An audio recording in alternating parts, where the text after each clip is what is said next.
Muy buenas tardes a todas las personas presentes en este auditorio. Permítanme, en primer lugar, observar que mi presencia en este escenario, que agradezco, por supuesto, al señor vicepresidente y al señor presidente del Consejo de Estado, organizadores de este magno evento, obedece a que el moderador inicialmente programado, según lo tienen ustedes en la información correspondiente, era el señor Procurador General de la Nación, quien por razones de fuerza mayor no pudo hacerse presente en este acto. Igualmente, he sabido que el tema, como ha sido anunciado, para este último panel de la tarde y de la programación correspondiente, responde a lo que podríamos denominar una revisión de la misma rama judicial acerca de las condiciones de su estructura y de su funcionamiento frente a los retos que en el tiempo inmediato debe asumir esta en relación con la situación del país todo. Tenemos, por supuesto, igualmente la presencia de los más importantes representantes de la rama judicial, como ustedes lo pueden constatar. Y qué bueno que el panel, en cuanto a su objeto, haya sido programado después de haber escuchado tan importantes y profundas expresiones analíticas de la problemática de la justicia en sus distintos frentes. Es el momento en que la misma rama, con un carácter no solamente propositivo, sino también autocrítico, como en esta oportunidad, le dé la cara al país y asuma con efecto, estamos todos conscientes que es así, la responsabilidad que le corresponde. En ese orden, es pertinente también la oportunidad para observar cómo, no solamente en esta, sino en oportunidades anteriores, la rama judicial ha tenido la fortaleza para asumir los compromisos propios de su gestión. Y con ello se desvirtúa claramente la que algunos consideramos la falsa creencia que se ha tratado de transmitir en el sentido de que la rama no puede proponer y conducir a la realización de reformas propias. Desde el pasado lo viene haciendo y estoy seguro que en el presente y en el inmediato futuro también lo hará. Por ello, quiero proponerles a los señores panelistas unos ejes temáticos iniciales sin perjuicio de algunos que en el transcurso del análisis se puedan presentar, relacionados con los siguientes tópicos. En primer lugar, el tema de la administración de la rama judicial, que comporta, entre otros, elementos como el de cómo se debe administrar la rama, si es necesario revisar la forma de administración actual que viene rigiendo desde el año de 1991, con algunos ajustes, por supuesto, pero si es necesario y se justifica un cambio de sistema o no. Lo cual además comporta otro elemento absolutamente importante, que es el del presupuesto de la misma rama. Y la forma como ese presupuesto debe ser estimado, debe ser considerado y debe ser regulado. En segundo lugar, quisiera proponerles un análisis y un pronunciamiento sobre las condiciones de acceso. Doctora Catalina, buenas tardes. Las condiciones de acceso, de ingreso a la rama judicial, condiciones que tienen que ver con las calidades exigidas a sus miembros, con el régimen de impedimentos, con el tema de la carrera judicial, con las posibles medidas para combatir fenómenos de corrupción dentro de la rama. Sobre la base, además, muy particular, quisiera pedirles, acabamos de pasar un proceso de una consulta popular y en uno de sus temas se habla del régimen salarial de la rama, que puede resultar con una propuesta que posiblemente está bien intencionada, pero que no se ha medido en sus efectos, puede perjudicar a todos los demás miembros de la rama judicial, distintos a los magistrados de las altas cortes. Un tercer tema que podríamos denominar la justicia eficiente, que no es otro que el esfuerzo por cumplir el fundamental postulado de la pronta y cumplida justicia, que tiene que ver fundamentalmente con la adecuación de los procesos, de los mecanismos judiciales, sin prejuicio de tener en cuenta que varias de las jurisdicciones han empezado ese proceso de adaptación y de adecuación desde algunos años atrás. Yo quiero, por el que puedo responder, la jurisdicción contenciosa en el año 2011 adoptó la decisión de adaptar a su vez los mecanismos y los procesos judiciales mediante la expedición de un nuevo Código de Procedimiento Administrativo y de lo contencioso administrativo, que si bien puede tener falencias, como por supuesto las debe tener, constituye un instrumento de avanzada y de progreso en cuanto a la dinámica en la función judicial y el cumplimiento de los deberes que a ésta le corresponden. Y dentro de ese contexto de adecuación de los procesos y mecanismos judiciales, la relación entre estos y las denominadas acciones constitucionales, y particularmente el tema de las acciones populares y de la tutela. El gobierno acaba de presentar un proyecto de acto legislativo, eso es lo que circula, yo he recibido ese proyecto, pero aquí estuvo el gobierno hace un par de días y se había mencionado que ese proyecto no estaba concluido y al día siguiente se presentó al Congreso de la República, si es que eso es cierto.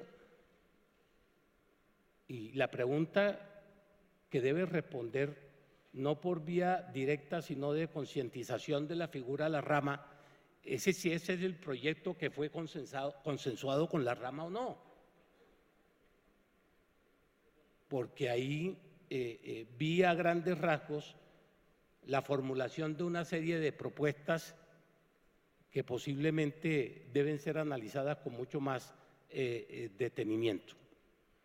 Y un último tema relacionado con algo también supremamente importante para las ramas, sobre todo desde siempre, pero particularmente en estos momentos de la situación misma del país, que es el control disciplinario ético de la rama judicial. Pareciera ser que en esto el país ha dado unos rumbos de retractación o de revisión, de avanzada y de retroceso frente a ese control disciplinario ético de los miembros de la rama judicial. Inclusive en este proyecto que menciono de acto legislativo del gobierno, observaba cómo el órgano recientemente creado para ejercer ese control ético vuelve a ser replanteado. Y entonces, sin que conozcamos o el país conozca realmente cuál es la razón de ser de ese replanteamiento. Por eso es importante que ustedes, como representantes de la rama, emitan aquí ante este importante auditorio y ante el país su posición sobre el particular. Ese sería el esquema que les propondría. Ustedes saben muy bien que tenemos restricciones de tiempo. Les sugeriría, para efectos de que el panel cumpla con su finalidad, ser muy puntuales y específicos en sus participaciones, de acuerdo con lo que consideren al respecto. Quiero darle la palabra en primer lugar a usted, señor presidente del Consejo de Estado, en relación con el primer punto de la administración de la rama judicial. Gracias. El primer punto es administración. Bueno. Pero yo creo que es necesario decir un par de cosas de contexto. Por supuesto. Lo primero es que nosotros no aspiramos a un proyecto de consenso con el gobierno, porque no hay condiciones materiales prácticas para hacerlo. Eso tomaría mucho tiempo y por razones que uno tiene que reconocer que son potísimas, el gobierno necesitaba presentar un proyecto para acumularlo con otros, etc. ¿Perdón? Más alto para que se oiga. Más alto. Okay. Lo que nos interesaba era conversar con el gobierno y eso es lo que hicimos. El proyecto es del gobierno, de manera que ahora entramos sencillamente a hacer los análisis correspondientes y a debatirlo en las salas plenas, luego entre las cortes con el doctor Luis Guillermo Guerrero a título individual, etcétera. Con la academia, con jueces, tribunales, ciudadanía, porque la justicia no es un coto de casa de los jueces, es un servicio público y una función pública, de manera que eso es un asunto. Ahora, a mí lo que me interesa más es señalar el tema del paradigma. ¿Con qué paradigma se aborda la reforma de la justicia? Porque lo que tengo entendido de la reforma fallida del 11, donde el doctor Lafón estaba todavía en el Consejo de Estado, es que hay una serie de asuntillos que dieron al final en que las Cortes terminaran en la fotografía sin tener ninguna responsabilidad sobre los asuntos. Cuando llegamos al Consejo de Estado, el doctor Jorge Octavio Ramírez y yo el mismo día, además, encontramos que todavía la herida estaba abierta. El Consejo de Estado no quería participar en los debates porque venía de una mala experiencia en el 11, cuando con mucho juicio hizo todo un proyecto, se presentó y al final terminamos en la foto de la infamia sin saber por qué. Entonces, ya en la del 12, en la del 15, perdón, 14-15, terminamos participando tarde porque fue difícil que los antiguos consejeros se animaran a volver a participar. Y en esta segunda, la reforma era de equilibrio de poderes entre el Ejecutivo y el Legislativo y terminó siendo de equilibrio de poderes entre la rama judicial y los demás. Una senadora en un debate en la Universidad del Rosario dijo: es que esta reforma es porque ustedes tienen mucho poder. Entonces, sencillamente lo que pasó fue que el título migró. El título era equilibrio de poderes entre Ejecutivo y Legislativo, y como al final no pudieron hacer la reforma política, entonces el título resultaba útil para ponerlo, ¿no?, en el segundo ícono. Entonces resultamos nosotros los del problema del equilibrio de poderes. Y ese tufillo, digamos, de un paradigma contra las altas cortes es el que queremos ver si se desvanece o no se desvanece en esta ocasión. Porque la reforma a la justicia se puede abordar de múltiples maneras. Y yo quiero recordar un diálogo entre el sabio Nagasena y el rey Milinda. El rey Milinda le propuso un tema al sabio Nagasena y el sabio Nagasena le hizo la siguiente pregunta: ¿vamos a hablar como reyes o como sabios? Milinda le dijo: ¿a qué viene la pregunta? Dice: porque si vamos a hablar como reyes, ¿no?, entonces usted habla y yo escucho. Si vamos a hablar como sabios, ¿no?, nos escuchamos mutuamente y buscamos la verdad. El punto de vista que hemos tenido en el Consejo de Estado es que la reforma a la justicia tiene que hacerse hablando como sabios, es decir, para beneficio de 50 millones de personas que habitan este país, y no como reyes, es decir, en una disputa de poderes con otras ramas del poder público. Esa es…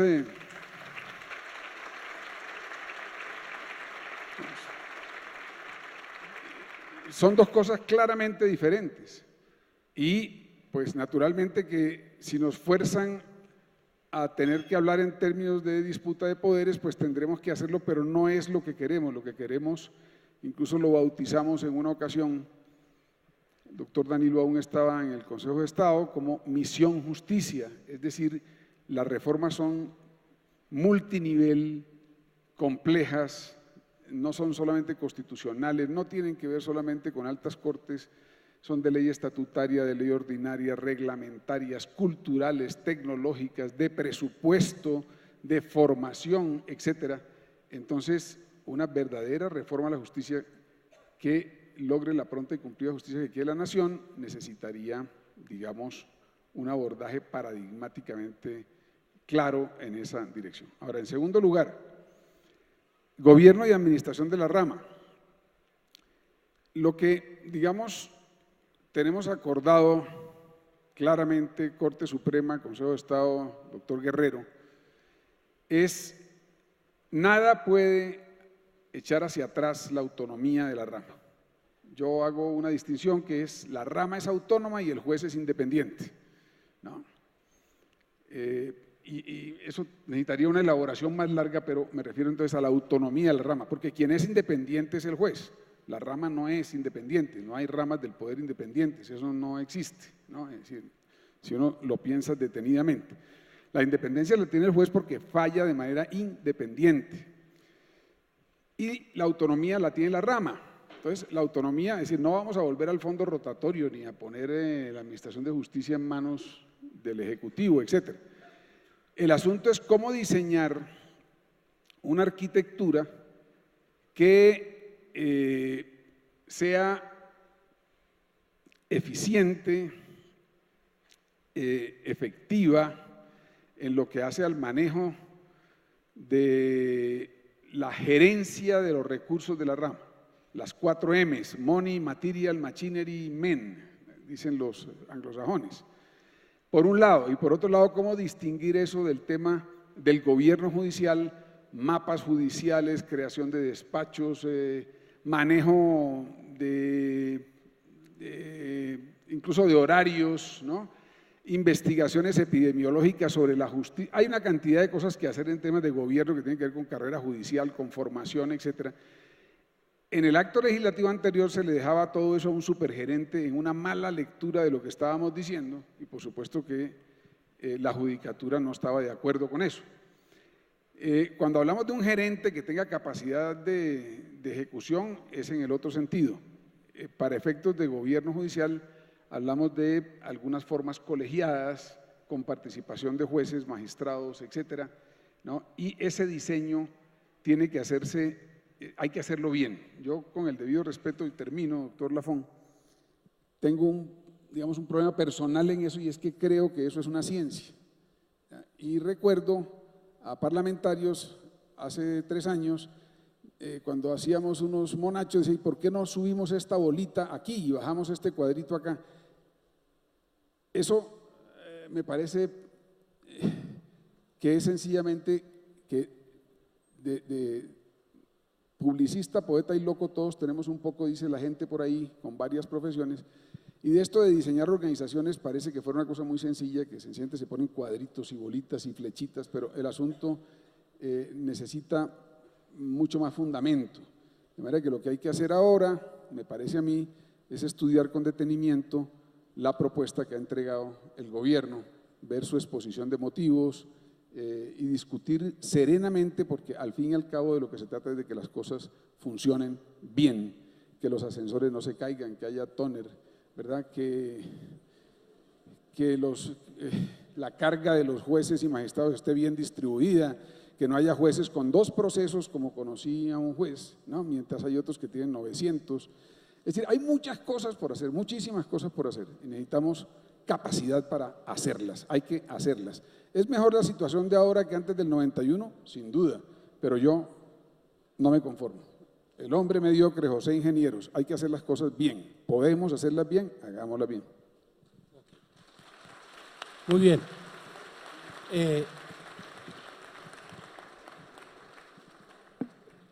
Vale la pena observar, de acuerdo con los comentarios del señor presidente del Consejo de Estado, doctor Germán Bula, que en la propuesta del gobierno aparece una administración de la rama instituida a través de la creación de una muy alta gerencia con un comité técnico, más o menos, que se encargue de ejecutar y administrar a su vez el presupuesto de la rama. Quiero en el mismo sentido a usted, señor presidente de la Honorable Corte Suprema de Justicia, doctor José Luis Barceló, transmitirle la inquietud de ese primer planteamiento. Muy amable, doctor Lafón. Necesariamente debo primero dar mis sinceros agradecimientos, señor presidente Germán Bula, por haberme invitado a este importante y fundamental encuentro de la jurisdicción contencioso administrativo. Al doctor Pasos por habernos hecho de su casa nuestra propia casa, nos sentimos en familia. Mil gracias. Puedo decir que ya pertenezco no solamente a estas tierras nariñenses, sino también soy otro juez contencioso.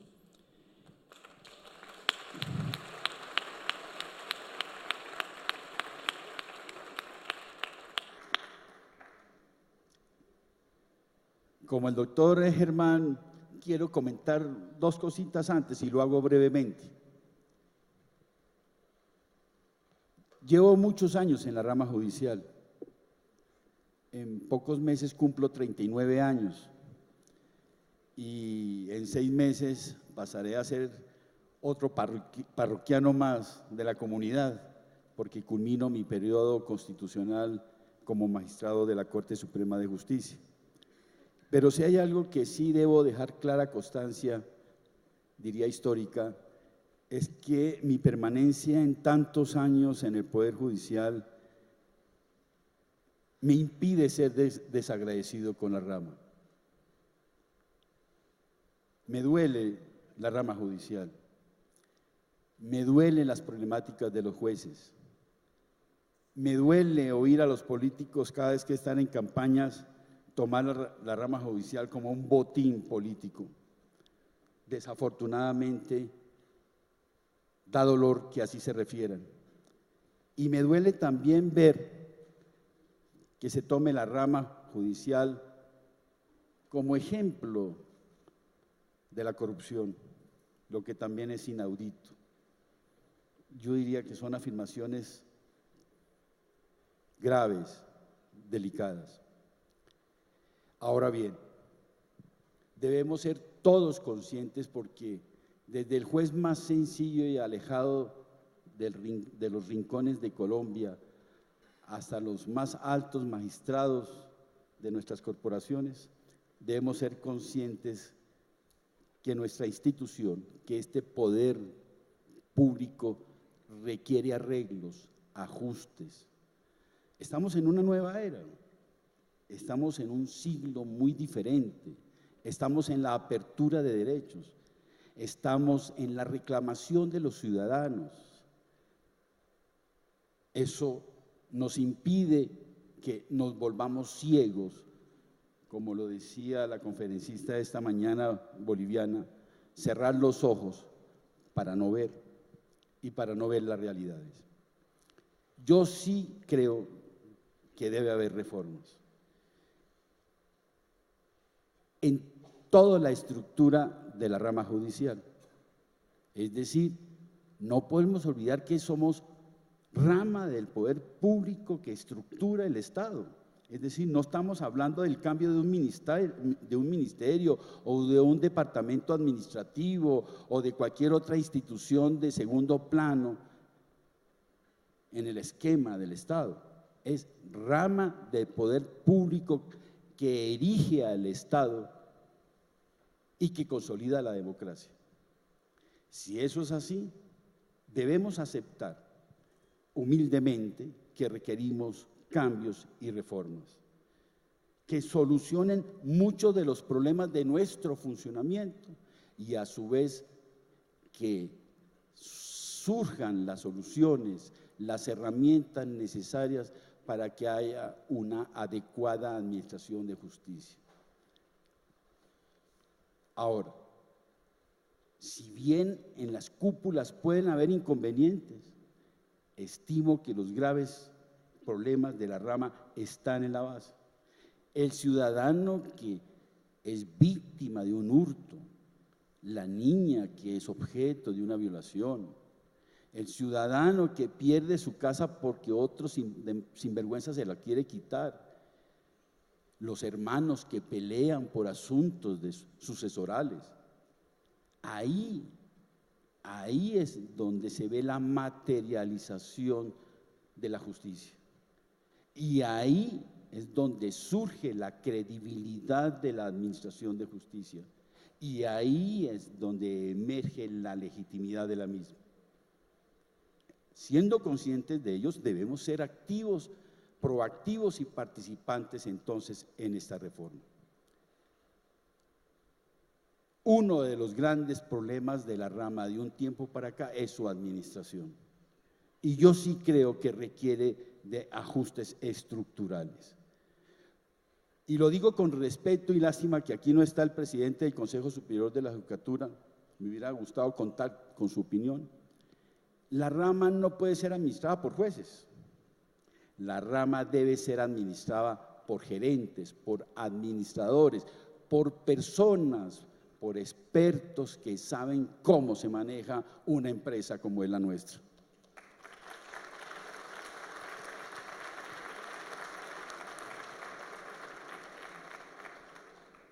La rama judicial debe tener una gerencia, debe tener un cuerpo ejecutivo, visionario, que sepa de asuntos de planeación, de programación, de corto, mediano y largo plazo. Y en mi opinión, por lo menos sobre el papel de la reforma, se está tratando de erigir una administración, creo yo, de ese tipo. Y aquí no estoy defendiendo a nadie. Por lo menos algo se visualiza y eso es importante. Ahora bien, para que una gerencia, una administración, un cuerpo administrativo pueda funcionar, la rama sí requiere recursos, requiere dinero, plata, billete, porque hemos sido la rama cenicienta, y perdonen la palabra trillada, pero es la verdad. Vivimos del cuentagotas del ministro de Hacienda de turno. Y eso así no puede, no permite de esa manera funcionar frente a los planes, a los proyectos de todo el Poder Judicial. Hay que construir una rama fuerte, con funcionarios bien capacitados, con tecnología, que un juez no tenga 900 procesos y no tenga 20 y ojalá menos, que le permita administrar justicia en el diario vivir de nuestra colectividad, refiriéndome brevemente a lo que usted ha preguntado. Muchas gracias, señor presidente de la Corte Suprema.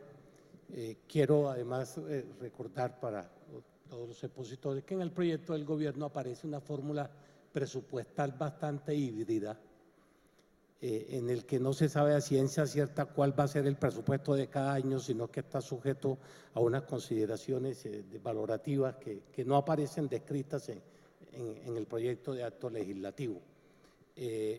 Frente a otra de las tesis que se ha manejado, en el sentido de que el presupuesto de la rama debe ser un presupuesto definido en el texto constitucional como sucede en otros países. Bajo esas consideraciones quiero darle la palabra entonces al doctor Guerrero, expresidente de la Corte Constitucional, en los mismos términos. Bueno, muchas gracias, doctor Lafón, y un saludo para todos.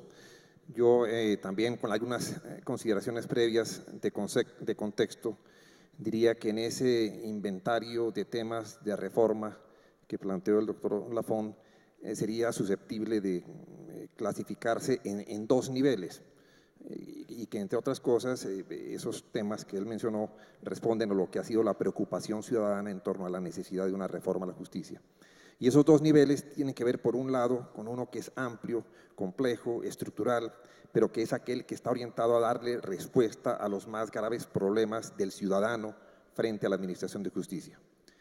Probablemente ese nivel de reforma no requiere grandes transformaciones normativas, pero sí un compromiso administrativo y presupuestal grande para hacer frente a problemas de congestión, de atraso, de transparencia, incluso problemas de probidad en el ejercicio de la función judicial. El otro nivel es el que se centra en el diseño institucional, particularmente en la cúpula de la Administración de Justicia, para hacer frente a ciertos interrogantes, a ciertas inquietudes que existen entre la ciudadanía. Una primera consideración que yo quería hacer, a tono con lo que dijo también el doctor Lafón, es que la rama judicial ha demostrado una apertura a este tema de las reformas de la justicia. No cabe señalar, como a veces se dice, que hay una pretensión de bloqueo a las reformas o que hay una pretensión de mantener un statu quo. Por el contrario, lo que se ha demostrado, y de hecho se suscribió aquí en Pasto hace un año, casi que exactamente, un pacto de los poderes públicos por la reforma a la justicia, y es algo en el que las Cortes hemos venido empeñados. Esta mañana, de manera curiosa, en la radio me preguntaban que cómo era posible que cuando se piensa reformar la justicia en razón de los problemas que se dice tiene la rama judicial, eso se hiciera entonces con la participación de la propia rama, del propio sujeto a ser reformado. Y yo respondí que pues precisamente todo lo contrario, que se trata de reformar una rama del poder público y que esa reforma no puede hacerse sin la consulta y sin la participación de quienes son sus principales actores, de quienes conocen los problemas, de quienes los viven, de quienes tienen la capacidad de proyectar de mejor manera las soluciones en un diálogo activo con el gobierno, con el Congreso y con la ciudadanía en general, pero del que, por supuesto, no puede estar excluida esa representación de la rama. Yo por eso celebro y me sumo a ese manifiesto que han hecho los tribunales contenciosos administrativos. Celebro la presencia aquí del presidente del tribunal para que se haga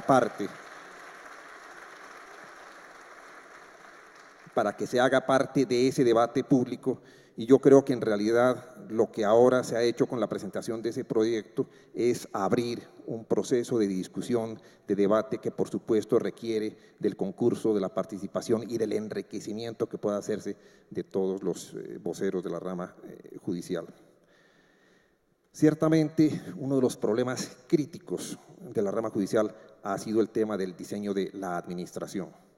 Y ese es un tema que realmente no quedó bien concebido o bien configurado desde la Constitución del 91. Y hemos hecho una transición larga tratando de buscar una fórmula que permita dar respuesta a esa necesidad de una administración judicial eficiente. Yo concurro con el doctor Barceló, ya también lo dijo el doctor Bula, en la necesidad de esa reforma, en la necesidad de hacer una clara diferenciación de niveles en lo que debe ser la administración de justicia, o sea, la administración de la rama judicial. Por un lado, y está en el proyecto, lo señalaba el doctor Lafón, la idea de 3 niveles, un nivel directivo de articulación, o sea, estamos hablando de administración de la rama judicial y por consiguiente tiene que haber un punto de confluencia de los órganos de administración y gobierno de la rama con la propia rama y con el ejercicio de la función jurisdiccional. Ahí lo que se ha concebido y lo que está propuesto es una constitucionalización de lo que hoy es la Comisión Interinstitucional, pero con dos ingredientes que me parecen de la mayor relevancia. El primero es que a esa comisión se le da dientes, o sea, es la capacidad de quienes tienen a su cargo la responsabilidad jurisdiccional de la rama de tener una incidencia efectiva en el gobierno de la rama judicial. Y la segunda es que se le da también a esa comisión el carácter de vocero de la rama judicial. Es la comisión interinstitucional la que tendría desde la Constitución esa vocería. Eso me parece un punto relevante. Luego hay una estructura de gobierno en cabeza de una comisión que se encarga de la puesta en marcha y hacer operativos las funciones fundamentales del tema de carrera judicial, el tema de mapa judicial, el tema de la planificación de la rama judicial, la elaboración del presupuesto y finalmente pues hay una dimensión de una gerencia fortalecida porque ciertamente esa responsabilidad gerencial tiene que estar en ese órgano ejecutivo especializado y autónomo con capacidad de obrar de tal manera que la gestión administrativa de la rama sea pronta, cumplida, eficiente, que pueda responder de manera adecuada a los requerimientos de la Administración de Justicia sin que haya una demora que la estructura colegiada de un órgano de administración pues ha significado hasta el presente. Entonces yo creo que en ese ámbito de la reforma a la administración y gobierno es preciso caminar en esa dirección, es preciso evaluar aquello que se ha propuesto, pero creo que va orientado a establecer esa clara, esa nítida diferenciación que de pronto es lo que no ha existido y no existía en el proyecto de equilibrio de poderes, que yo creo que ese proyecto más bien lo que hacía era confundir aún más las cosas. Creo que lo que hay que hacer ahora es clarificar ese diseño de tal manera que tengamos unas funciones muy nítidamente diferenciadas. Entonces, esa sería una dirección adecuada, yo creo, doctor. Bueno, y en el tema de presupuesto, ahí hay una situación compleja. Ha habido mucha resistencia de los gobiernos y no sé qué tan fácil sea plantear la posibilidad de una incorporación constitucional de una partida presupuestal fija, pero lo que sí parece determinante es que se requiere unos compromisos presupuestales importantes y una seguridad sobre los recursos que la rama requiere para desempeñar adecuadamente su función sin las afugias que muchas veces se ve sometida cuando hay los recortes o cuando no se asignan las partidas suficientes.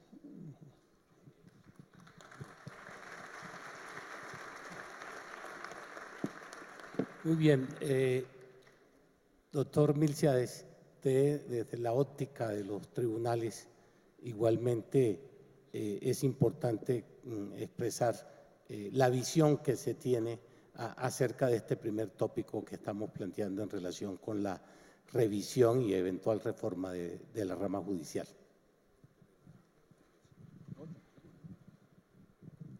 Indiscutiblemente que todos estamos interesados en que se reforme lo que esté mal. Es decir, tiene que hacerse un diagnóstico serio, ponderado, de qué cosas no están funcionando para corregirlas. Pero como está planteada la reforma, observa uno que hay más de reforma de la estructura y de la organización que el funcionamiento misional. Entonces, si vamos a hacer una reforma únicamente de organigrama, pues es una reforma que va a dar al traste con la función pública de administrar justicia. Y creo que eso hay que sopesarlo de una manera muy seria. La reforma no debe ser solamente de la organización, debe ser también del aspecto misional.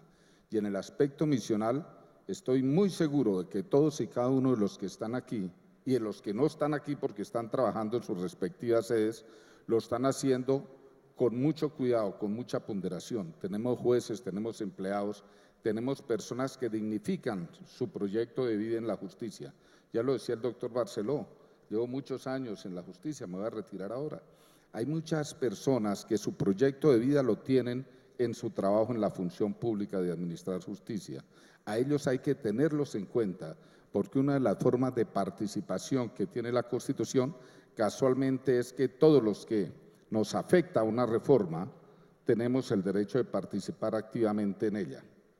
Por eso, dentro de los 3 ejes que usted propone en este panel de la reforma de la administración, estamos absolutamente de acuerdo con que se necesita el presupuesto, apuntonarlo ahí, que la rama debe ser autónoma y que la independencia debe ser de todos y cada uno de los funcionarios y empleados para que no haya injerencia de otras ramas en ninguno de los propósitos misionales que tenemos. Eso da una propuesta que me parece que es bueno que la tengamos en cuenta, que ya algunos de ustedes la han tratado, que es la carrera judicial, pero no la carrera judicial solamente para algunos jueces o algunos magistrados, sino la carrera judicial integral, incluso para los de alta corte, porque esto,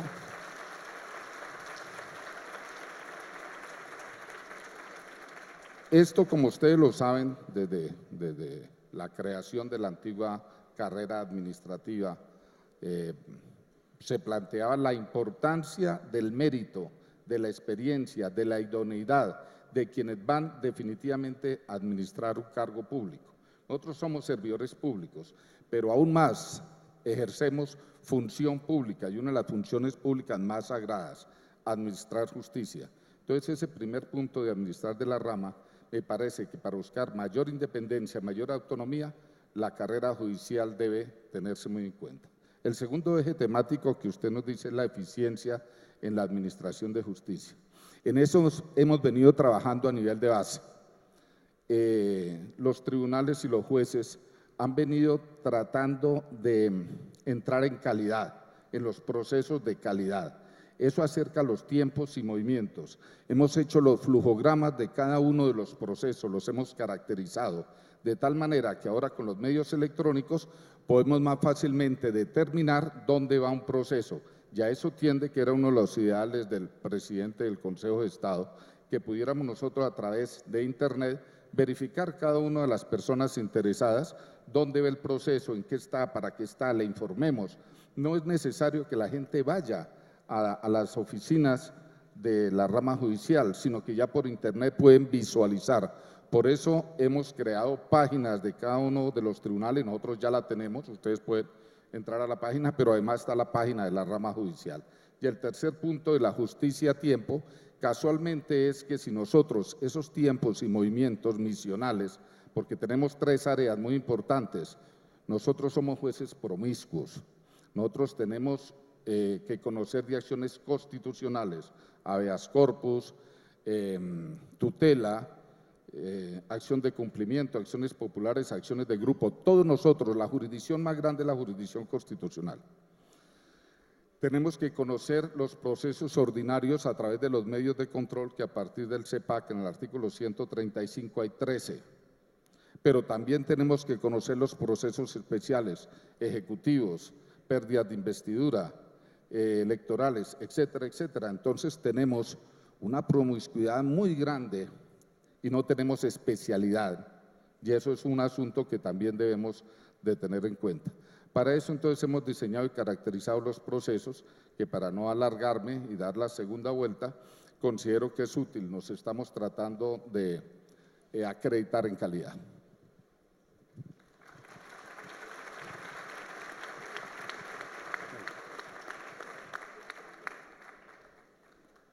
Doctora Catalina, ¿ha escuchado usted los planteamientos de cada uno de los miembros de la rama, con su condición de jurista y de académica en ese contexto? Es importante que a partir de las consideraciones que a bien tenga, formule también su planteamiento acerca de este primer punto sobre la administración de la rama y el tema presupuestal. Bueno, muchas gracias y muchas gracias nuevamente por haberme invitado a esta otra mesa. La administración está inserta en el tema de los ajustes institucionales, es decir, uno no debe mirar la administración simplemente como lo que la reforma intenta hacer, que a mí me parece que es, digamos, concuerdo con lo que se ha dicho acá. Yo creo que es importante hacer una reforma y creo que lo que se está planteando plantea una discusión interesante, pero quisiera hablar de la administración un poquito más en el contexto del ajuste institucional que propone la reforma. Y para hacer eso me gustaría comenzar por decir que yo creo que cualquier reforma a la justicia debe pasar un test que si no pasa, entonces la reforma es mala, y si lo pasa, la reforma es buena. Ahora, las reformas pueden ser mejores, digamos, muy buenas, más o menos buenas, pero lo mínimo para que sea buena es que tiene que pasar ese test. Y ese test supone que cualquier reforma a la justicia, es decir, cada uno de los elementos de esta reforma que se está proponiendo debería por lo menos, uno, promover la independencia, la autonomía y la imparcialidad del Poder Judicial y de los jueces. Si esa reforma no promueve eso, entonces es una mala reforma. Si lo promueve, es una buena reforma. Segundo, debería promover la eficiencia y la eficacia, que son dos cosas distintas, porque no es solo la rapidez, sino es la rapidez con justicia. No es cuántos expedientes sacamos, sino qué tanta justicia tenemos en este país. Si logramos eso,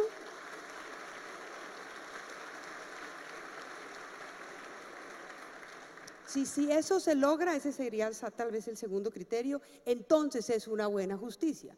Si no, pues no sería una buena justicia. En tercer lugar, el acceso. ¿Aumenta el acceso a la justicia esta reforma? ¿Dice algo sobre el acceso a la justicia esta reforma? ¿O es una ausencia imperdonable? Yo creo que es tal vez el tercer elemento, y el cuarto es el que el gobierno ha hecho mucho énfasis, que es el tema de la igualdad. También se habla de la igualdad como seguridad jurídica. Entonces yo creo que son como los 4 puntos del test que tendría uno que pasar. Y le voy a decir muy rápidamente, según esos test, casi como en titulares, qué es lo que yo celebro de la reforma, que me parece bueno, qué celebro casi como una fiesta, qué me parece bueno, qué me parece inocuo y qué me parece malo. Entonces, ¿qué celebro? Que haya el gobierno de la República renunciado a la idea de revocar a las Cortes para crear una única Corte, que era, a mi juicio, una propuesta peligrosísima. Es decir, hoy las Cortes no solo es importante porque reflejan un modelo, no es azaroso lo que pasa en Colombia, es un modelo de gestión, de administración de justicia.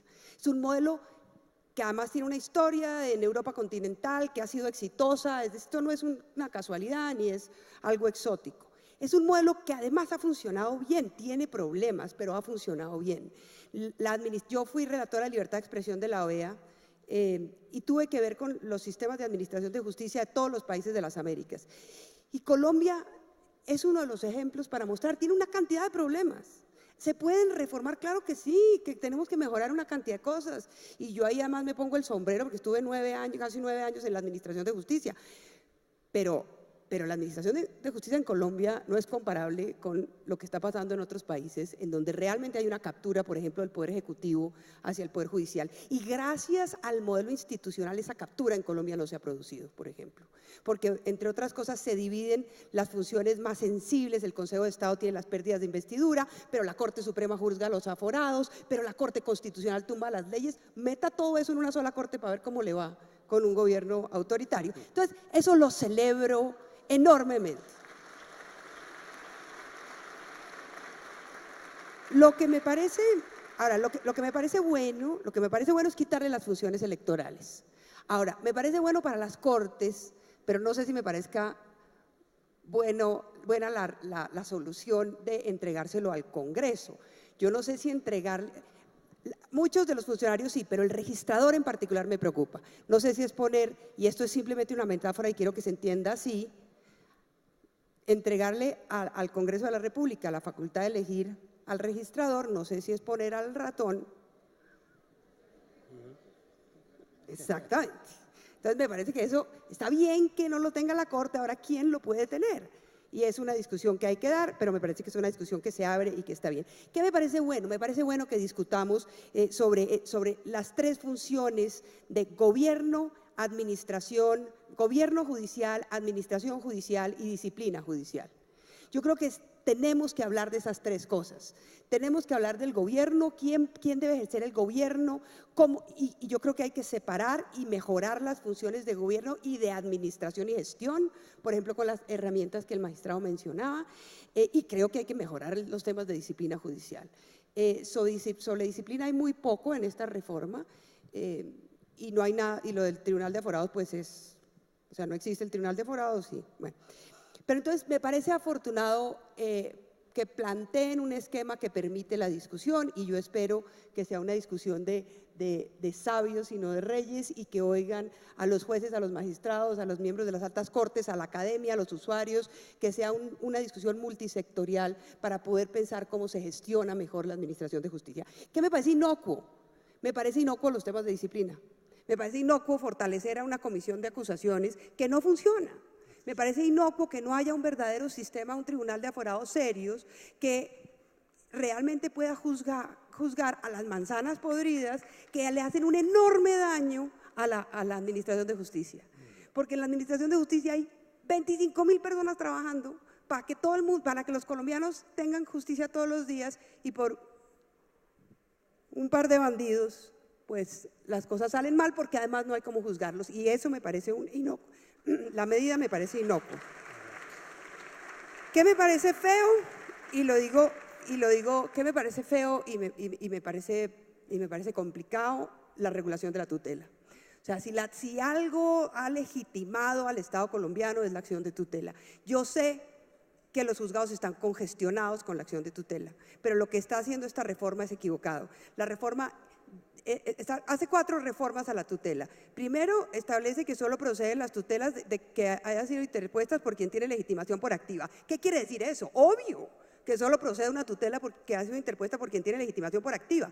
¿Qué están tratando de decir cuando dicen algo obvio? ¿Cuál es el efecto útil de esa reforma? A mí me parece peligroso.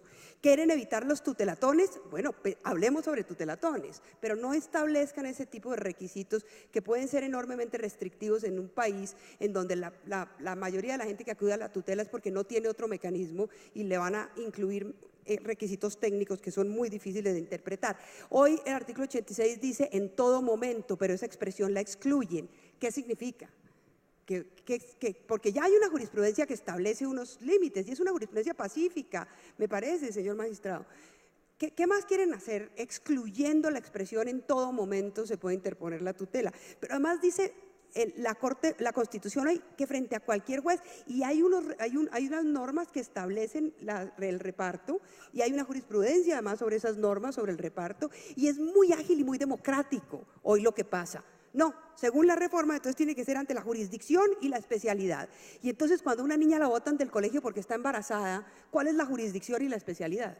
Cuando hay un tema de rectificación de libertad de expresión, ¿cuál es la jurisdicción y la especialidad? Van a generar problemas serios en un mecanismo que funciona bien. Lo que funciona mal es el Estado, y por eso hay tantas tutelas, pero no es la tutela lo que funciona mal. Bien. Y finalmente,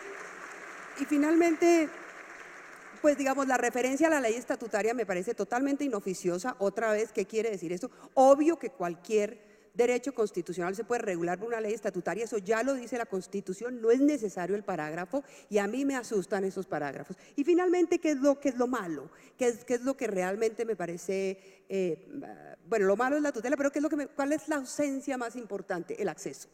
No veo nada de acceso. El acceso significa la justicia territorial, significa llevar la justicia a esos territorios en donde había conflicto armado, y que hoy están en manos de unos grupos que están ocupando ese lugar que dejó las FARC, y el gobierno no está llevando al Poder Judicial a ese sitio, y el Poder Judicial es tal vez lo primero que tendría que llegar, no el ejército, no un redespliegue militar, no sancionar la protesta social, no, es a los jueces a los que hay que llevar a ese lugar, y eso no lo veo en acceso. Entonces, eso es ahí como para… Muy bien. Muchas gracias, doctora Catalina. Bueno, hemos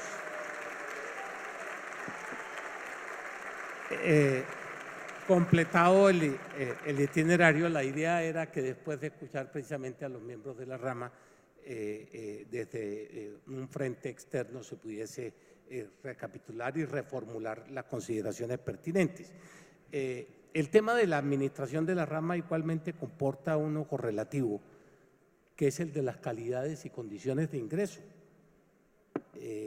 Se observan en las distintas propuestas, incluida la del gobierno, temas relacionados con la experiencia, con la edad de ingreso, con la edad de retiro, el régimen de impedimentos, inhabilidades o incompatibilidades o prohibiciones en su caso. No se habla, por ejemplo, se menciona, pero no se habla nada de lo que ya ustedes han mencionado, el tema de la carrera judicial. Y el otro complemento del punto es el relacionado con medidas de control de fenómenos de corrupción o problemas éticos dentro de la misma rama. Yo hacía particular observación porque he recogido inquietudes en ese sentido a propósito del tema de la congelación de los salarios o de la reducción de los mismos. En ese orden le doy entonces en esta oportunidad la palabra al señor presidente de la Corte Suprema de Justicia. Gracias, doctor Lafón. Voy a contestarle y brevemente para no, porque me gusta más este tipo de paneles tipo conversación, tipo diálogo. Doctora Catalina, yo estoy totalmente de acuerdo con lo que usted se ha referido, pero no hay que perder de vista una cosa: la Constitución, y el doctor Guerrero es maestro en esos temas, no puede abordar todo. La Constitución está previendo unas estructuras. En mi criterio, el acceso a la administración de justicia ya parte incluso de una adecuada administración en el gobierno de la rama judicial. Por ejemplo, cuando se crea este nuevo sistema de la Comisión Interinstitucional, se habla de una dirección general compuesta por un consejo directivo, por una gerencia, es decir, planes, administración y ejecución, y después se habla de una carrera judicial. Ya constitucionalmente se está abriendo el camino, porque a partir de ahí van a venir más adelante el manejo de esos asuntos. Me explico, el doctor Guerrero, usted me dirá si meto aquí las 4 o no. Es que la reforma a la justicia no se queda en este acto legislativo. Yo diría que es apenas un primer y elemental paso. Es decir, después viene, dependiendo cómo surge y cómo tiene o no éxito este acto legislativo con sus ajustes o no, consideraciones propias de leyes estatutarias y de leyes ordinarias. Y ahí, en seno de esas leyes, es que ya se va a manejar la minucia. Si a la rama judicial se le define la problemática del presupuesto, primer aspecto, el órgano de administración va a contar con recursos y ese órgano de administración va a tener que generar programas y planes de mediano, largo y largo plazo que se van a ver revertidos en los resultados del acceso a la administración de justicia. Si a mí me lo preguntan, creo que lo más importante de los ajustes de la administración de justicia no está tanto en este acto legislativo, sino en las leyes por venir que deben emitirse y que se deben proferir, y la ley estatutaria debe ser obviamente objeto de cambios muy importantes. Eso por un lado. Por el otro, el tema de las funciones electorales. Y ya me lo preguntaron esta mañana en los medios y hoy lo voy a repetir. La Corte Suprema de Justicia no ha sido partidaria que esas funciones electorales se les quite a la rama. Ella considera que debe conservarlos, la Corte. ¿Por qué? Es que el Constituyente 91 no le dio por cambiar, tirando los dados y decir a quién le dejamos esas funciones, y que resultó que fueron las altas cortes. La Constitución del 86 preveía que era en el seno del Congreso que se hacían ese tipo de designaciones y elecciones. Y por las problemáticas que entonces se presentaron, el Constituyente, creo yo, de manera sabia, retira de allá esas funciones y se las deja a la rama judicial. y como decía usted, doctor, tratando de quitar la hegemonía a ese régimen estrictamente presidencial, Ejecutivo-Congreso. ¿Qué ha pasado a partir de la Constitución del 91 hasta hoy? Si hacemos una evaluación estricta de quiénes han sido los designados en los órganos de control, pareciera que los resultados son positivos y pocos los negativos. Han habido buenos procuradores, han habido buenos contralores, han habido buenos auditores, excepcionalmente ha habido uno u otro problema. Y no creo que ese solo hecho, porque lo digan los medios o determinados sectores de la nación, que la justicia se politizó y entró en el marco de ese juego de ambiciones políticas, sea una verdad. Me parece que no es cierto. Me parece que no es cierto. Cierto, doctora Catalina. Tampoco es un tema que nos deje una fijación y no nos deje dormir. No, si nos la retiran, de pronto hasta mejor, un problema menos. Pero el problema es a quienes pasan. Y parece ser que regresamos a la Constitución del 86 con este acto legislativo. Tribunal de Aforados, mire que yo lo veo desde otra perspectiva, el doctor Bula y el doctor Guerrero me dirán si tengo o no la razón. La comisión de acusaciones en estricto sentido desaparece. Con la comisión de acusaciones en este acto legislativo desaparece o sufre una metamorfosis. ¿En qué sentido? La comisión de acusaciones, o mejor, la Cámara de Representantes, conserva lo que se llamaría o se sigue llamando el juicio político, el antejuicio o el juicio previamente político, que le permita o que permita al aforado, como serían los magistrados de las altas cortes, el presidente de la República, el fiscal general de la Nación, y creo que ahora último incluyen a alguien ahí que no me acuerdo quién es, como una condición de procedibilidad en materia penal, de declararlo indigno o no. Si no lo declara indigno, según petición que haga la Cámara al Senado, no habría proceso penal. Y si lo declara indigno, el proceso penal ya no se queda en la Cámara de Representantes. Tanto es así que desaparece la función jurisdiccional del Congreso de la República.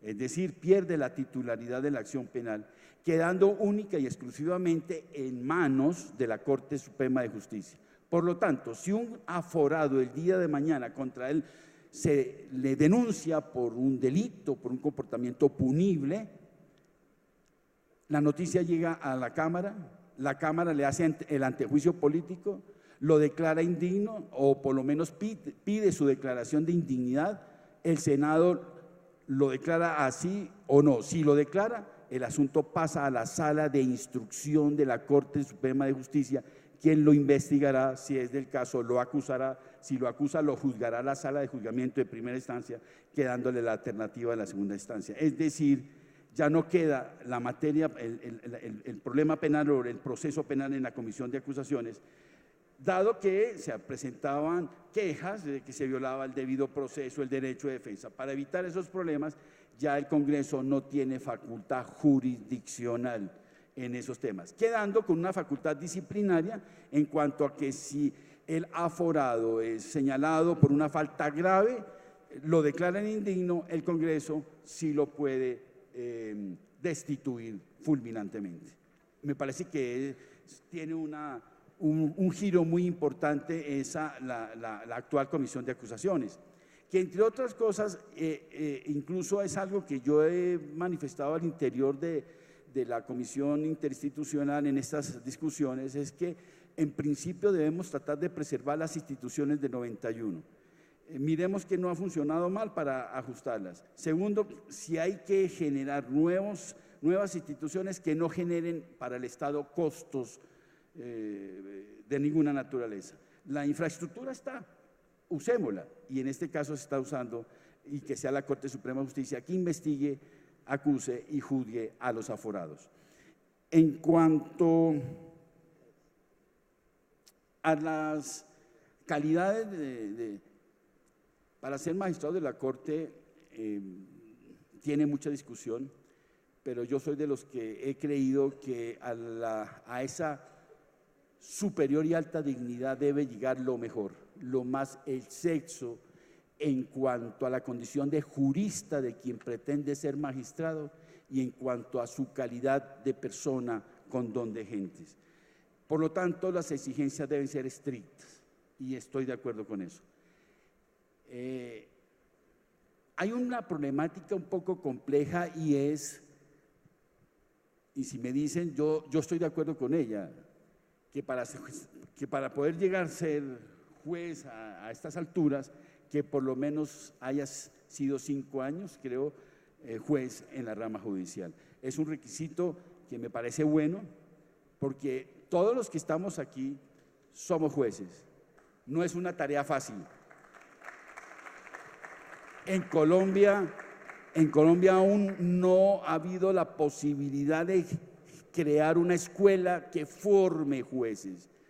Los exámenes de admisión o los exámenes de carrera es de conocimientos, el concurso es de conocimientos, pero en estricto sentido en Colombia no hay escuelas de formación de jueces y ese sí es una tarea delicada, como que ser juez es una tarea propia de los dioses, han dicho por ahí los grandes literatos.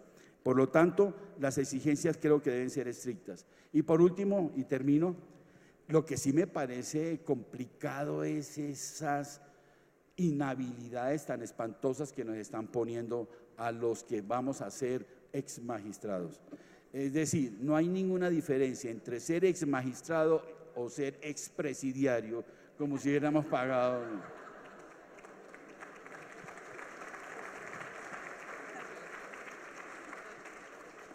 No nos van a dejar trabajar.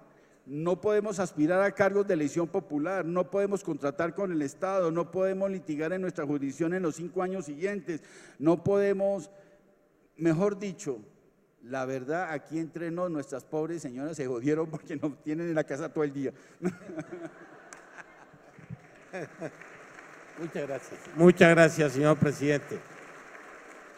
Bueno, en la misma línea, doctor Luis Guillermo, su opinión sobre el tema de las calidades de ingreso, tema de carrera judicial, salarios, medidas de control anticorrupción. Bueno, sí, gracias. Tiene la palabra. Gracias, doctor Lafón. Voy a observar que el doctor Lafón nos traía muy disciplinadamente hablando de cada uno de los temas que había, de la manera como había organizado el panel, hasta que llegó la doctora Catalina Botero con la energía, la claridad y como una tromba planteó todos los temas que están contenidos en la reforma de la justicia y eso prácticamente nos incita a una cierta rebelión con el moderador porque no podemos evitar referirnos a algunos puntos.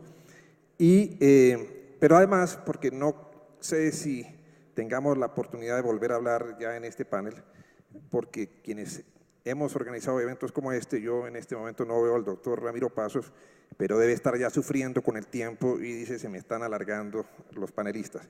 Entonces, voy a tratar de muy brevemente hacer algunas alusiones a los temas. Muy rápido, porque ya el doctor Barceló ha avanzado muchos de los temas. Uno de ellos, por ejemplo, la concepción de esto como un proceso de reforma. Hay reformas que son normativas y que deben presentarse en algún momento según los tiempos legislativos, pero hay otras reformas que debemos hacer, que se están haciendo de hecho ya, y que van orientadas a ese tema de acceso a la justicia, a ese tema de respuestas en el plano concreto y que requieren muchas veces gestión o reformas a nivel legal. También en cuanto al tema de la facultad nominadora, coincido plenamente con lo dicho por el doctor Barceló en cuanto a que yo iría un poco más allá, yo plantearía que la Corte o las Cortes han manifestado su desapego a esa función electoral, no hay una pretensión de retener eso que a veces se pueda percibir como un apetito de poder, no hay nada de eso en la rama. pero sí la circunstancia de que la rama ha asumido una responsabilidad que no le atañe solamente a ella, sino que le atañe al Estado en su conjunto. O sea, se concibió la presencia de la rama judicial en la configuración de esos órganos del poder público con la pretensión de garantizar la independencia, la autonomía de esos órganos, separarlos de los órganos políticos que son los destinatarios precisamente de sus actividades de control. Y si se concibe un mecanismo mejor que garantice ese mismo criterio de independencia y autonomía, la rama no tiene ninguna reserva. Hoy escuchaba y coincido con el presidente del Consejo de Estado, el doctor Germán Bula, en relación, por ejemplo, con el tema del registrador nacional del Estado Civil.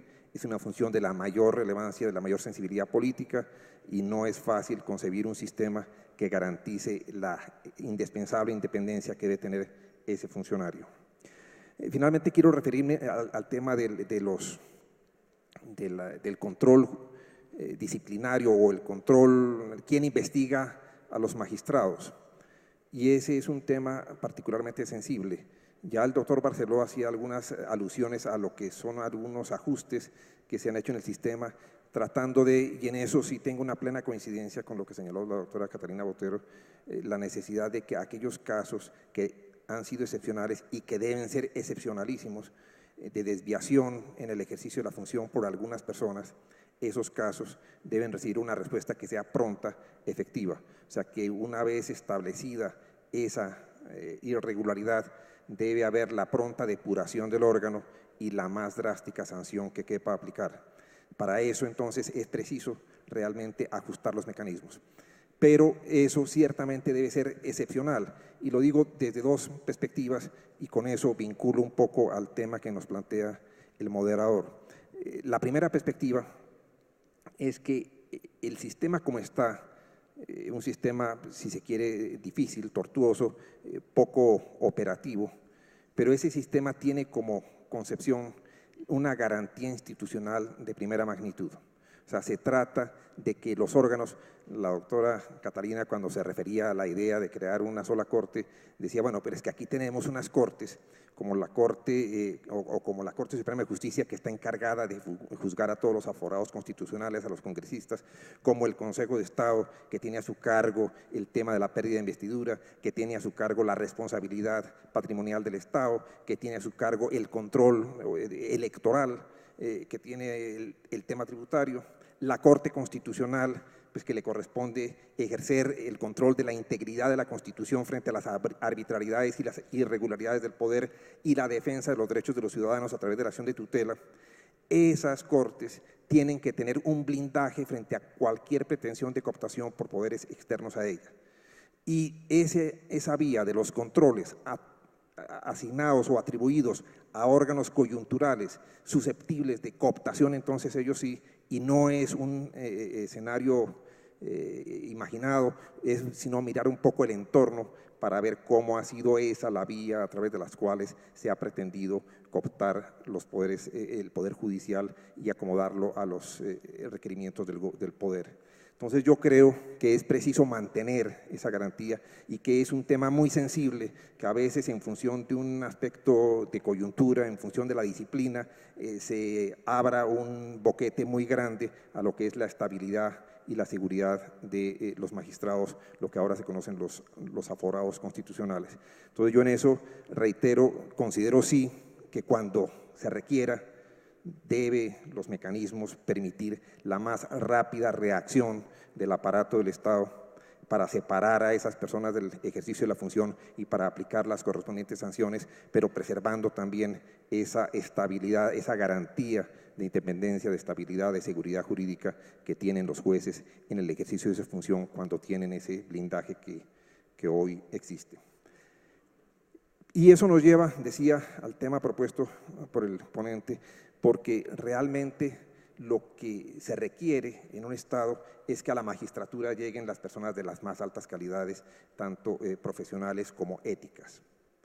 Y triste sería aquel Estado en el cual sus magistrados requieran de un policía que esté cuidando el ejercicio de la función y que se vean permanentemente suspendidos o destituidos.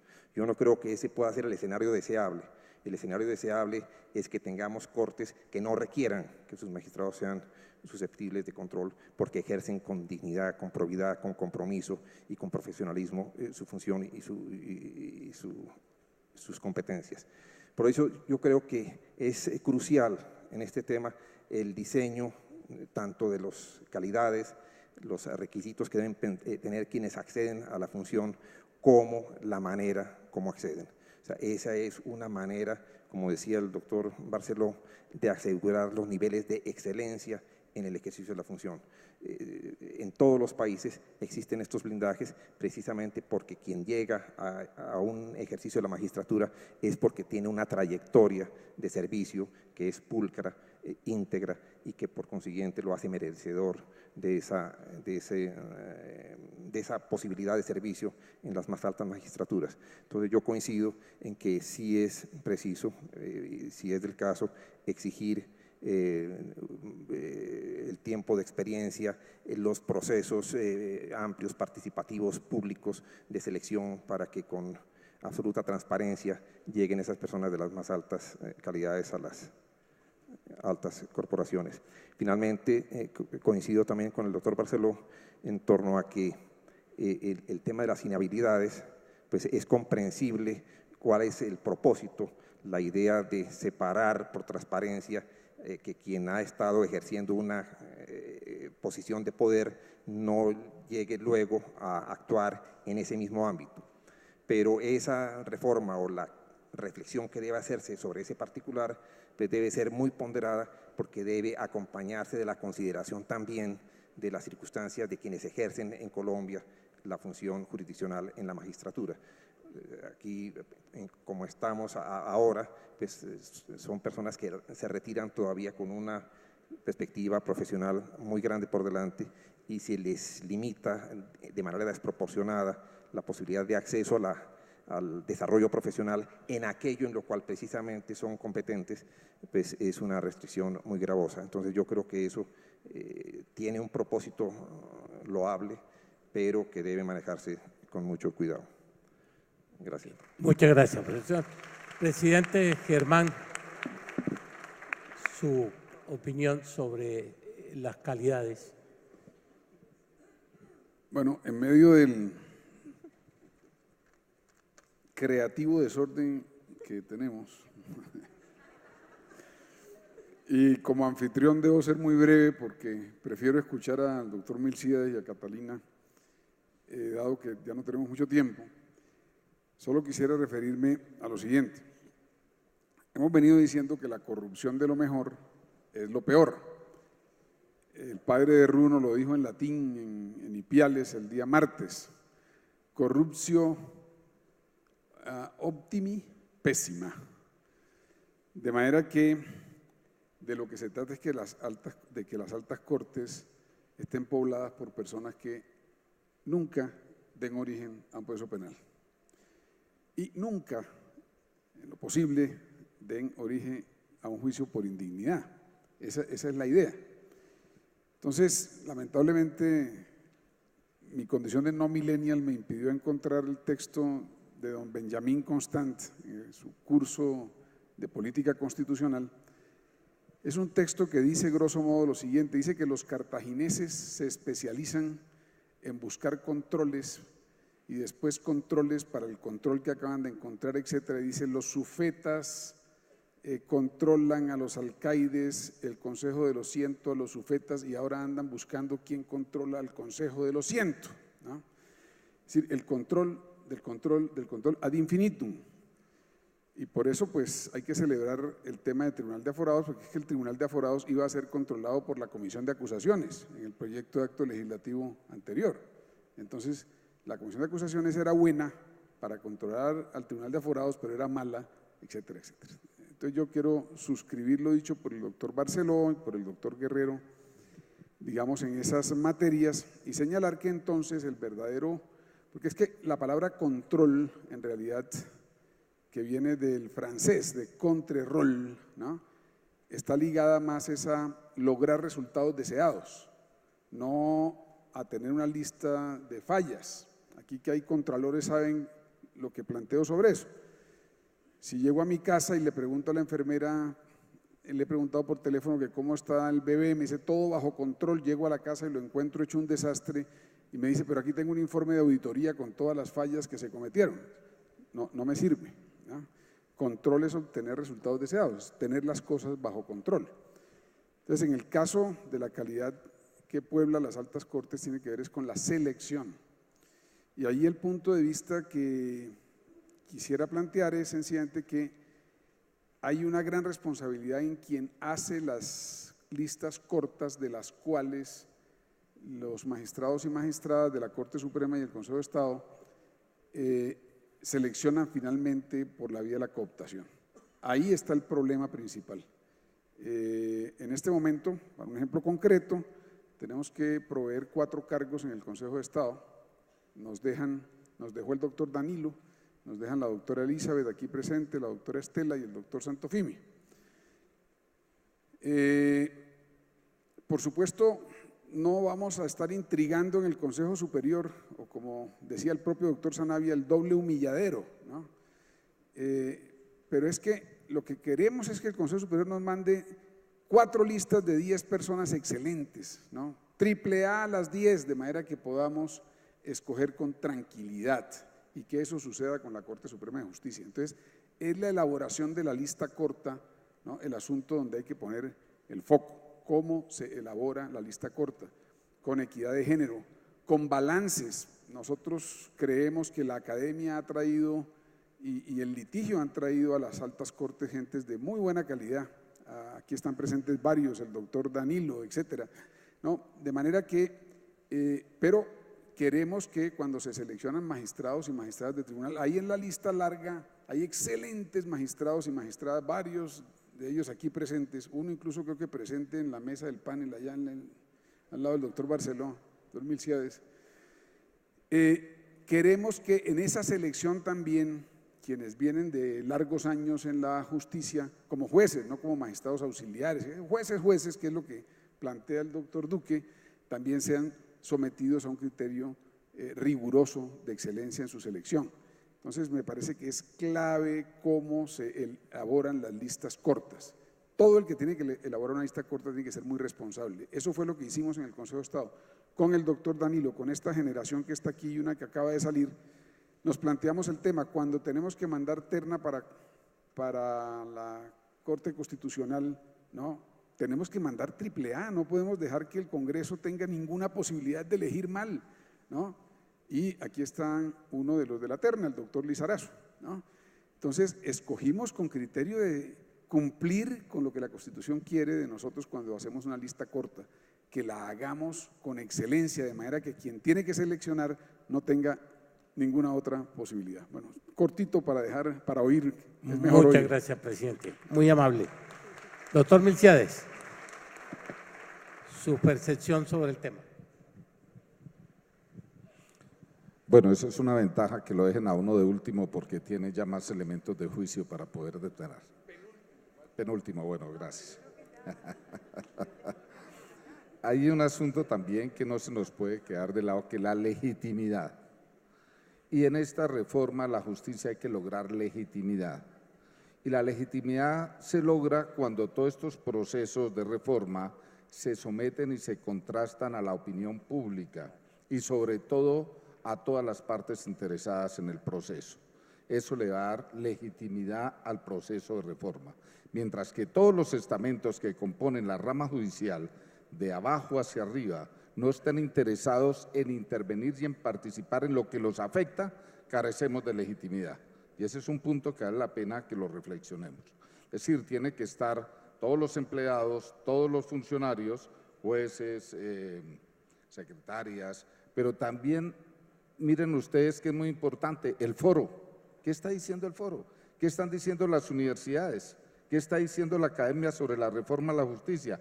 ¿Cómo se ha aportado? Quieren una reforma a ultranza, muy rápida, express, y del afán no queda sino el cansancio. Ya tuvimos experiencia en el 2015 por hacer las cosas rápido, con afán. sin estructurarla, como se esta debe ser una reforma estructural, porque es una reforma compleja, como ustedes mismos lo han visibilizado. Y ahí implica que incluso los mismos sindicatos participen activamente, que digan en qué está fallando la justicia, que digan en qué considera que estamos haciendo las cosas mal. Segundo, la institucionalidad. Es importante que no dejemos perder de vista nuestra institucionalidad, la manera como se estructuró en la Constitución del 91. Yo creo que Aristóteles, John Locke o Carlos de Secondá, Barón de Montesquieu, se estarán ahorita revolcando en sus tumbas diciendo, oiga, las ramas del poder público no es sino una que manda, hace y deshace, y los otros nos dejamos convencer de que nos deben de reformar. Eso es algo que debemos de tener en cuenta. Hay pesos y contrapesos y eso lo tenemos que tener muy claro. Si no abordamos esas teorías que nos defienden de alguna manera nuestra posición misional, otros nos reforman. Entonces la reforma debe partir del seno de nosotros mismos. Y por último, yo quiero solicitarles que se tengan en cuenta los valores que deben necesariamente de estar presentes en esta reforma a la justicia. Primero, el de compromiso. Segundo, el de responsabilidad. Tercero, y yo creo que este reúne los otros, el de eticidad, porque casualmente para contrarrestar la corrupción se necesita una alta dosis de eticidad. Y cuando hablamos de eticidad no es solo de la virtud y de la moral práctica cotidiana, es de esa moral pensada, de esa moral reflexionada, de esa moral que se aplica definitivamente en el quehacer cotidiano, no en la moral netamente regulada y normada, en los códigos de moral, en los códigos de conducta, en los códigos disciplinarios. Están muy preocupados por el código disciplinario, no, más bien por los principios y valores que al juez como tal le deben de pertenecer como una persona natural que está ejerciendo un cargo importantísimo, el de dirimir un conflicto, el de administrar justicia. A él se le debe reclamar ese alto grado de eticidad en su quehacer cotidiano. Entonces yo creo que eso nos va a lograr a otro valor, el respeto hacia lo que hacemos, el respeto de las otras ramas a la rama judicial, el respeto y el reconocimiento de todo lo que día a día nosotros hacemos, porque es que nosotros nos debemos más a la rama, participamos más en la rama diariamente ponemos más tiempo del que la misma rama nos da. Y por último quiero decirles que si nosotros no vemos eso como un proyecto de vida, los otros nos van a cambiar a nosotros, porque no tuvimos el valor de asumir con responsabilidad el cambio. Muchas gracias, muy amables. Muy bien, doctora Catalina. Yo creo que ya se acabó el tiempo, ¿no?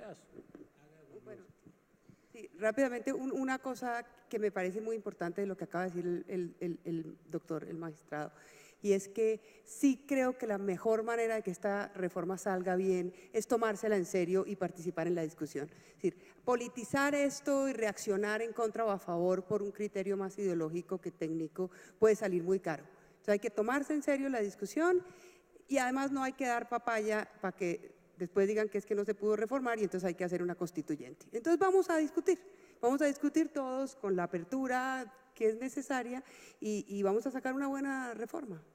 Ok, muy bien, muchas gracias. Yo diría que para ir concluyendo, que ya se han tocado los distintos temas planteados, nos haría un faltante que absolutamente necesario de conocer el pronunciamiento muy puntual de ustedes. Y es que en verdad una primera lectura del proyecto de acto legislativo, que efectivamente no lo es todo, doctor Barceló, usted tiene toda la razón y hemos coincidido en ese punto, se refiere muy poco para decir nada al usuario de la justicia. En una posición autocrítica, en primer lugar yo quisiera darle la palabra al doctor Milciades. ¿Qué debemos proponer para efectos de dirigirnos, posibilitar, además propiciar también un mejor acceso a la administración de justicia, en este caso, pues, por supuesto, a la justicia contenciosa y pediría yo en cada uno en lo suyo? doctor Milciades. Yo tendría en cuenta por lo menos 5 cosas. La primera de ellas, necesitamos recursos. ¿Necesitamos recursos para qué? Para tener unos empleados altamente capacitados, unos equipos de alto desempeño, lo suficientemente ilustrados en el tema de responsabilidad que evocan, bien constitucional, bien de justicia ordinaria o bien de la justicia especializada administrativa, que tengan los libros, los textos, los documentos, el acceso a la accesibilidad, incluso a las altas cortes para ver toda la jurisprudencia vertical y horizontal y poderla compartir. Ese es un primer punto, necesitan los recursos. Segundo, si nosotros tenemos claridad de nuestro deber ser, que no somos una fábrica de sentencias, sino que somos dispensadores de justicia, entonces claramente que los indicadores de gestión deben cambiar. Cuánto nos ingresa y cuánto sale, no para llenar una estadística trimestral que nos califican, sino porque efectivamente estamos haciendo con eticidad, con compromiso y con responsabilidad una administración de justicia, una verdadera función pública de administrar justicia. A eso es lo que nos invita el pueblo y eso fue lo que nos pide el pueblo, que sea pronta y cumplida justicia. ¿Y cuándo tendremos una pronta y cumplida justicia? Como lo dije en la primera intervención, cuando tenemos claridad de cada uno de los procesos y los procedimientos que estén en un flujograma claro, entonces fácilmente se puede abordar todo ese proceso y llevarlo en unos tiempos cortos, ¿no? Utilizando los principios de celeridad, de transparencia, de economía, no dilatar, no darnos los últimos tiempos, porque muchas veces llega una demanda y entonces vamos a aceptar demandas el otro mes. No, si hoy llegó, hoy la aceptamos, o lo contrario, vamos a decir que hay que reformarla o la vamos a rechazar, pero de una vez. Decir, el mucho trabajo es el poco trabajo dejado de hacer. Y si eso no lo tenemos claro, la cosa es complicada. Cuarto, que cada uno de nosotros también sepamos delegar, desconcentrar, poder de que todos seamos partícipes. Es un equipo de alto desempeño y hay que buscar las mejores prácticas. Nosotros vemos cuando en los pits, en las carreras de carros, cada cual hace lo que tiene que hacer en el pit, ¿no? En los carros, en los vehículos. Y ustedes ven que en 7 segundos, 8 segundos le echan gasolina al carro, le cambian las llantas, hacen todo en unos tiempos muy cortos. ¿Por qué funciona la tutela? Porque la tutela es muy rápida, le responde al ciudadano muy rápido. Tenemos un habeas corpus de 36 horas, pero tenemos procesos de 15 años. Entonces ahí está la gran diferencia en la eficiencia, la eficacia y la efectividad. Y quinto, que nosotros sigamos creyendo en nosotros mismos, porque nosotros hacemos mucho, damos mucho de sí con honestidad para que esto salga adelante.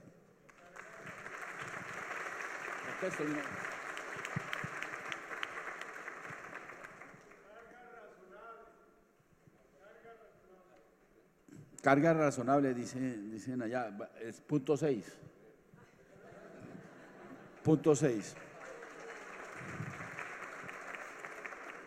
Me sumo, señor presidente, a eso y le agrego otro elemento brevemente y culmino, y lo digo con mucho respeto y consideración.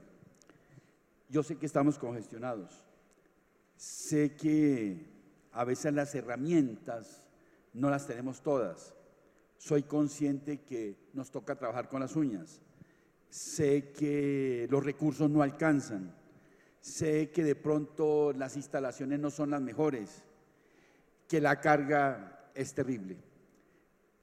Pero de lo que sí creo que hay que insistir mucho, y repito, lo digo con respeto y consideración, el factor humano. Ser juez es una vocación, implica sacrificio.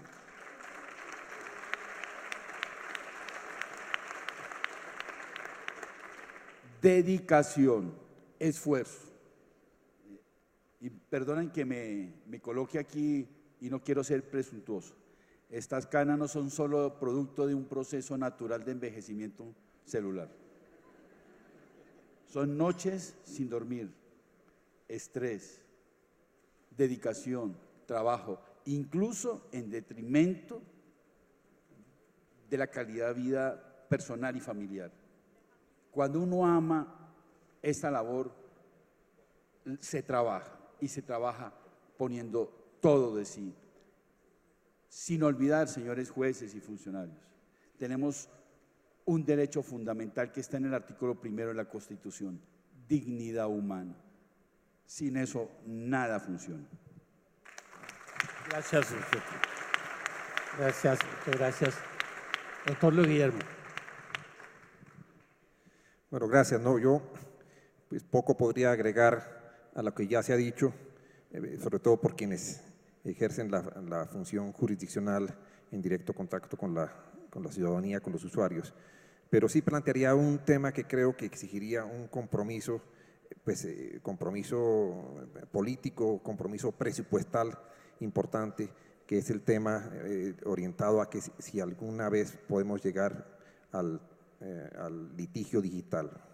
Yo creo que ese se ha planteado y está de hecho ya proyectos piloto en materia de acción de tutela, pero creo que, por ejemplo, temas como los que se han planteado por el magistrado del tribunal sobre inclusive el conocimiento de la jurisprudencia inmediato, el que resulte aplicable al caso, el acceso de los usuarios a la justicia, las garantías en términos de transparencia, de seguridad, de oportunidad en las decisiones, yo creo que sería una extraordinaria ganancia y es algo que estamos postergando ya por demasiados años.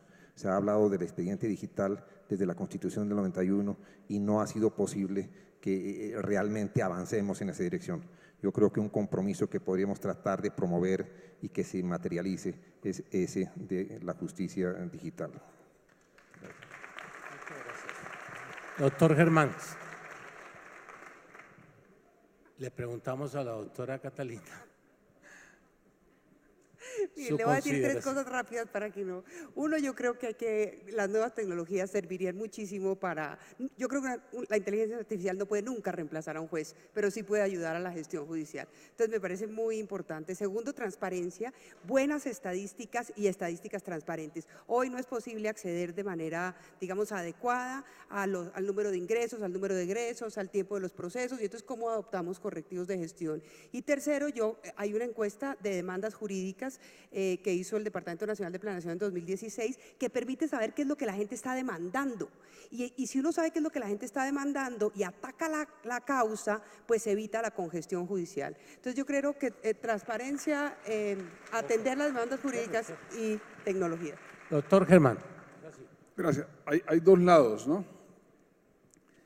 Del lado del juez hay una carga en ocasiones inhumana. Yo conocí a un juez penal de un pueblo de Santander que me mostró su despacho muy grande y le dije, ¿cuánto lleva aquí? Me dice 1 año. ¿Cuántos procesos tiene? Y me dice 2. En ese momento sentí un dolor en el corazón pensando en los jueces administrativos de 700 procesos, etcétera. Eso no puede ser. Pero hay otro lado de la medalla y es que el día no tiene sino 24 horas y tenemos un solo cuerpo, de manera que puede haber 2.200 procesos como en algunos despachos de la sección segunda del Consejo de Estado. No va a pasar nada más de lo que puede pasar en términos humanos. Entonces es la pronta y cumplida justicia para la gente, ¿no? Es decir, ¿qué puede esperar la gente? Bueno, ofendo la inteligencia de la audiencia porque todo el mundo sabe de lo que estoy hablando. Entonces, me sumo a toda la hilera desde el doctor Milcíades hasta acá. Ahora me tocó a mi doctor Milcíades de último. Entonces puedo sumar simplemente, estoy completamente de acuerdo. Y por último, ¿quién tendría que hacer las estadísticas? ¿Quién tendría que impulsar la tecnología? ¿Quién tendría que mejorar la formación, etcétera? Nosotros no, porque nosotros se supone que estamos con los expedientes. ¿Quién tendría que haber hecho a estas alturas un estudio del tema salarial para poder salir a la palestra pública a defender nuestros salarios?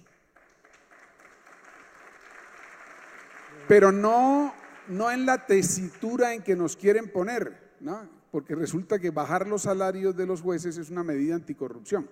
Entonces, eso es difícil de explicar. Entonces, hay que hacer un estudio de dónde viene todo este proceso que terminó, como decía la doctora Estela Conto hace unos días, atando nuestro salario al de los congresistas, pero eso era un asunto técnico, ¿no?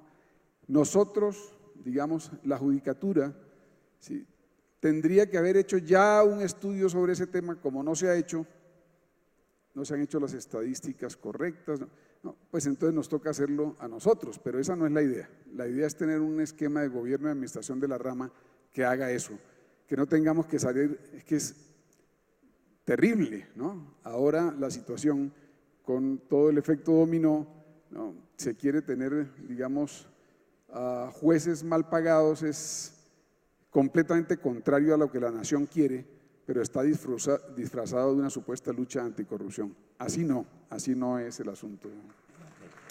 Muchas gracias, doctor Germán.